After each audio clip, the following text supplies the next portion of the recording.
It's the Morgan Shinlever Show.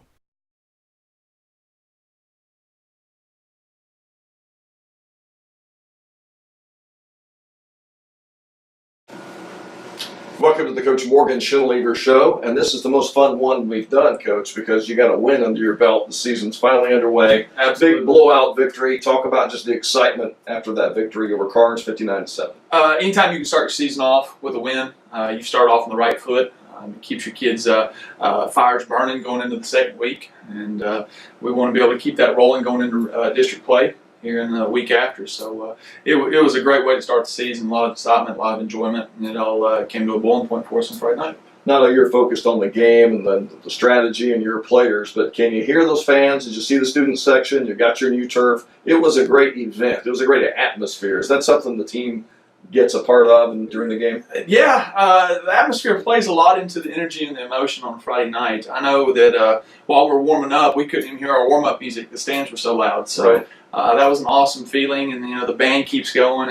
And but you get in the groove of the game, and you kind of block that out, and you just know what's going on. But then on moments in the game, you kind of hear it kick back up. And sure.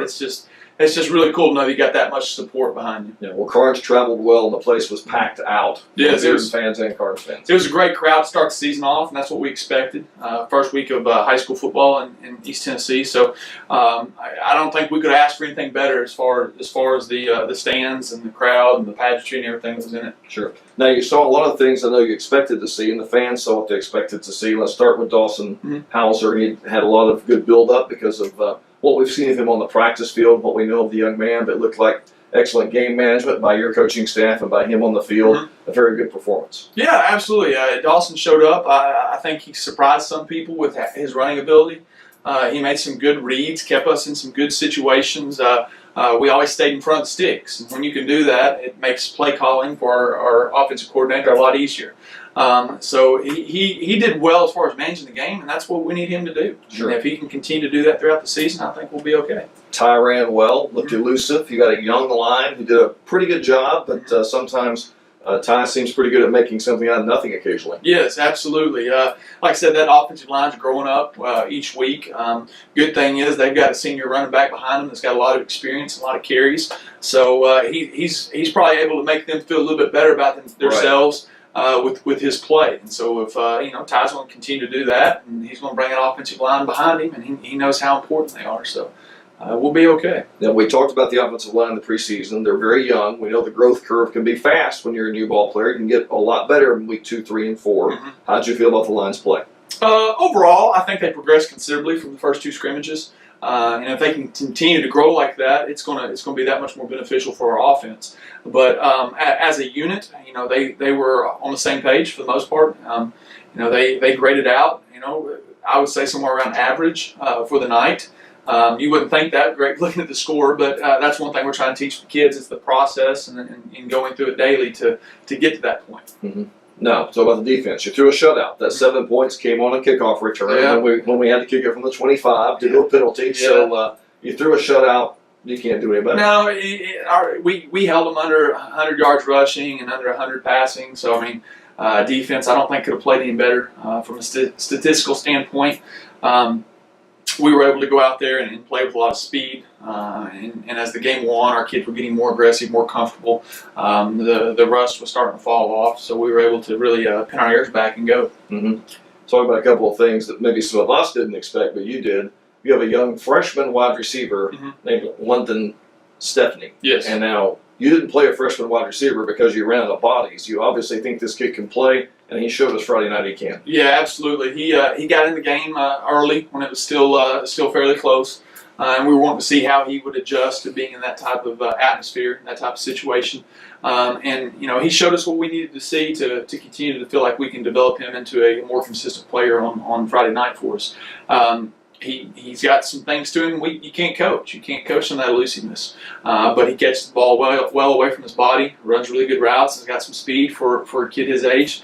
And that's going to give us another dynamic on offense that we need. Right. So if he continues to work and grow, look forward to seeing number 86 on the field a little bit more. Sure. Well, now you've got Dove who can fly. Jordan Ferguson can run. And then you've got Stephanie. So the defense has got to pick who they want to cover and hope it works out well somebody drops the ball. Yeah, right? I mean, you're causing trouble. right. You take those three guys there.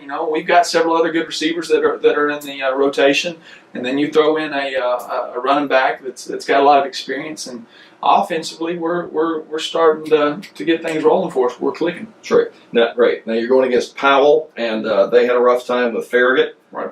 Farragut and Bearden are frequently programs in the same stratosphere there, kind of close to each other. What do you expect to see out of Powell? Powell's a 3-3-5 defense, so they've got a big nose guard that takes up a lot of space up front, and they're trying to keep blockers off number 44, who's the Mike linebacker, and let him run and make plays. He's a very downhill football player, rather aggressive. They don't blitz him a lot. They do a little bit more of that with the outside backers.